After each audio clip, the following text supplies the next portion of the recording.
నేను మొన్నే చెప్పా, తెలుగుదేశం పార్టీ జనసేన బీజేపీ పొత్తు పెట్టుకున్నాక మాగుంటది ఆగింది.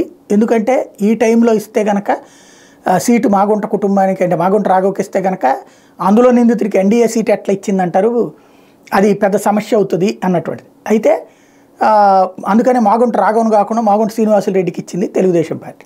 ఇప్పుడు అయినా వదిలిపెడతారా? ఇప్పుడు చంద్రబాబు తీసుకున్న ఈ నిర్ణయం ఆమ్ ఆద్మీ పార్టీ టచ్ చేసింది. ఇక్కడే విశేషం ఏంటంటే తెలుగుదేశానికి ఫ్రెండ్లీ పార్టీ ఇది ఆమ్ ఆద్మీ పార్టీ. అట్లాంటి పార్టీ ఢిల్లీ మద్యం కేసులో అప్రూవర్గా మారిన మాగుంట రాఘవరెడ్డి తండ్రి మాగుంట శ్రీనివాసరెడ్డికి ఏపీలో ఎన్డీఏ కూటమి లోక్సభ ఎన్నికల్లో టికెట్ కేటాయించడం మీద ఆమ్ ఆద్మీ పార్టీ తీవ్ర ఆరోపణలు చేసింది. ఇది కేసుతో బీజేపీకి ఉన్న సంబంధాన్ని తెలియజేస్తోందని పేర్కొంది. ఆప్ నేతలు ఢిల్లీ మంత్రులు అతిషి, సౌరభ్ భరద్వాజ్ శనివారం విలేకరులతో మాట్లాడారు.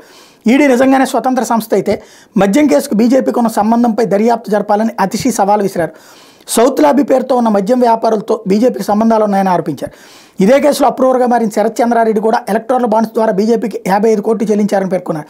తమ పార్టీ అధినేత ఢిల్లీ సీఎం అరవింద్ కేజ్రీవాల్కి వ్యతిరేకంగా సాక్ష్యం ఇచ్చే వరకు సాక్షులను ఈడీ తీవ్ర వేధింపులకు గురి చేస్తోందని అతిశయ ఆరోపించారు. ఢిల్లీ మద్యం కేసులో ఆరోపణలు ఎదుర్కొన్న మాగుంట రాఘవరెడ్డి, అరబిందో ఫార్మా డైరెక్టర్ శరత్ చంద్రారెడ్డి తొలుత అరెస్ట్ అయ్యారు. అనంతకాలంలో అప్రూవర్గా మారి బెయిల్పై విడుదలయ్యారు. మరోవైపు ఢిల్లీ వాటర్ బోర్డులో అక్రమాలు జరిగాయని ఆరోపిస్తూ ఈడీ దాదాపు 8,000 పేజీలతో కూడిన తొలి ఛార్జ్షీట్ను గురువారం మనీ లాండరింగ్ నిరోధక చట్టం ప్రత్యేక కోర్టులో దాఖలు చేసింది. దీని మీద విచారణ ఏప్రిల్ 1వ తేదీన జరగబోతుంది. ఈ వివరాలు శనివారం వెల్లడయ్యాయి. ఇది ఇలా ఉంటే ఢిల్లీ మద్యం కుంభకోణం కేసులో ఆప్ మంత్రి కైలాష్ గెహ్లాట్ని ఈడీ 5 గంటల పాటు విచారించింది. శనివారం ఆయనకు రెండోసారి సమన్లు జారీ చేసిన ఈడీ వెంటనే విచారణకు హాజరు కావాలని ఆదేశించింది. దీంతో ఆయన ఈడీ కార్యాలయానికి వెళ్లారు.